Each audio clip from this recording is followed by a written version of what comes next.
Olá, alunos! Vamos lá para a resolução de mais uma questão. Agora uma questão falando sobre os conceitos de software livre. Sempre lembrando que originalmente essa questão era de múltipla escolha. Eu transformei, adaptei para a questão de certo ou errado. Acompanha comigo a leitura e vamos ver se está certo ou errado a indicação. Vem comigo lá. Uma das características de software livre é a possibilidade de executar o programa para qualquer propósito. Certo ou errado? Será que uma das características do que chamamos de software livre é a possibilidade de executar o programa para qualquer propósito? Isso é um indicativo de que o software é considerado livre?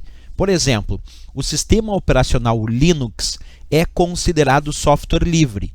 E eu tenho aqui um vídeo que eu já havia gravado anteriormente, que eu vou rodar para vocês. E aí, depois das explicações desse VT, eu volto para a gente dizer se está certo ou errado essa questão, ok? Então, analisa bem esse vídeo, depois eu volto e a gente faz a análise se está certo ou errado. Acompanha o vídeo aí contigo.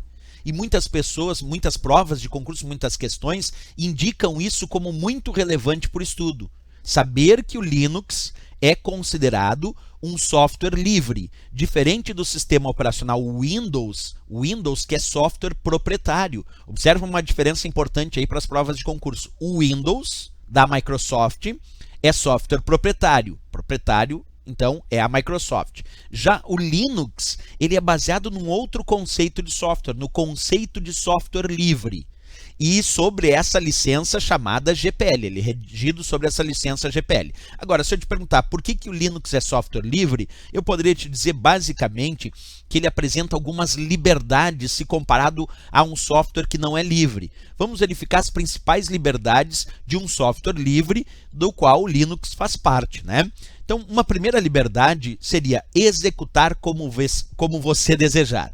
Executar como você quiser, para qualquer propósito. Isso está na base do sistema operacional Linux ou das distribuições que usam o kernel, o núcleo do Linux. É executar como você desejar, executar para qualquer finalidade ou para qualquer propósito. Diferente do Windows, que é software proprietário e tem restrições quanto a se o uso é comercial, se o uso é doméstico, se o uso é numa universidade e por aí vai. O Linux não, ele é baseado no conceito de software livre, então tu pode executar como você desejar, executar como você quiser. Esse é um primeiro ponto, uma primeira liberdade. Segunda liberdade, tem a liberdade de estudar ele.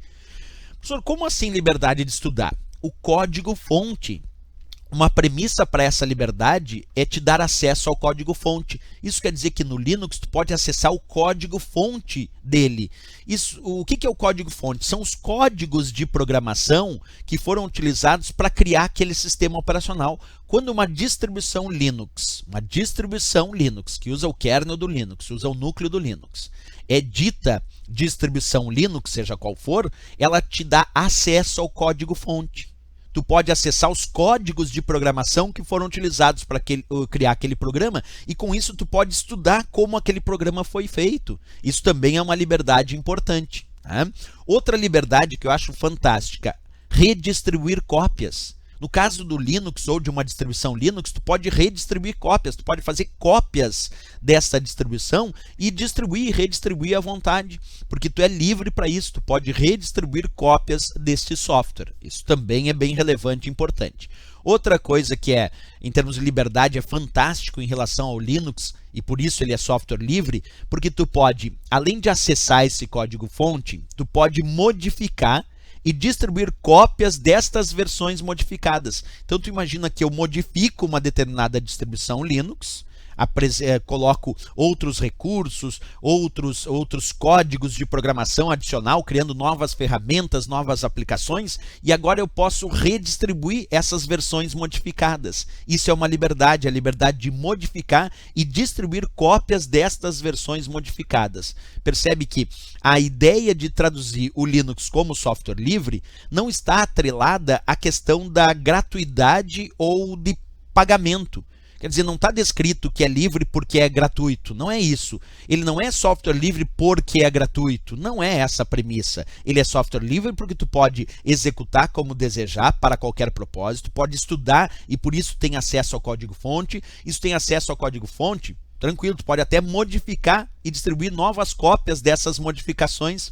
e pode inclusive redistribuir as cópias, como eu disse antes. Então essas são as... É isso, pessoal. Então observa que, de acordo com essas explicações que a gente acabou de ver nesse VT que eu já havia gravado anteriormente, a gente já percebe que o Linux, que é um exemplo de software livre, tem como sua primeira liberdade justamente a ideia de executar para qualquer propósito, executar como desejar. Portanto, nessa questão, quando diz uma das características de software livre é a possibilidade de executar o programa para qualquer propósito, nós já vamos marcar essa opção então como certo. Porque sim, por incrível que pareça, parece esquisito, mas é certo sim. No caso de software, que é dito software livre, nós podemos sim executar o programa para qualquer propósito. Certíssimo, sem erro a questão. Se gostou do nosso vídeo da questão, não esquece, deixa aqui embaixo, marca um gostei e também se inscreve no nosso canal. Até o próximo vídeo, até a próxima aula. Bons estudos!